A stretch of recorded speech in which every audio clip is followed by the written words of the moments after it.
আমি চলে এসেছি সুমনার বাড়িতে। সুমনা আজকে আমাকে ইনভাইট করেছে। তা অনেক দিন ধরে বলছে দিদি আসো আসো আসো, তা আমি তো আসার সময়ই পাই না। তা এবার সরস্বতী পুজোর নাছর বাঁধা আর পুজো বলে কথা, সেখানে আমি না এসে তো পারি না। কেমন লাগছে? খুব ভালো লাগছে। আমি তো এসে আমাকে জড়িয়ে ধরেছে। আমি তো অনেক দিন ধরে বলেছি আমাদের বাড়ির সব প্রোগ্রামে আসার জন্য। দিদির তো রিসেন্টলি শরীরটা খারাপ ছিল, আসতে পারিনি।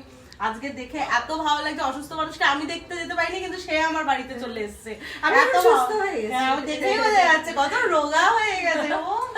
কি সুন্দর লাগছে তোমাকে। তা এই হচ্ছে প্রতিমা, কত সুন্দর দেখো, ছোট্ট পুচকি। আমার তো ভীষণ আমার পছন্দ তো হয়েছে। পাথরের ঠাকুর হ্যাঁ, হয়েছে। খুব মানে সুন্দর হয়েছে খুব মুখটা। সুন্দর হয়েছে, আমার খুব পছন্দ হয়েছে। তা যাই হোক, পুজো তো অনেকক্ষণ আগে হয়ে গেছে। তা যার জন্য পুজো দেওয়া সেই আসল মানুষটা কোথায়? খেতে বসেছে, খেতে আচ্ছা বসেছে। আচ্ছা। বসেছে, সেই কারণে তার দেখা মিলছে না। দেখা মিলবে, নিশ্চয়ই মিলবে, পরে আচ্ছা। ভিডিওতে দেখা মিলবে। তা চলো আবার পরে আসছি।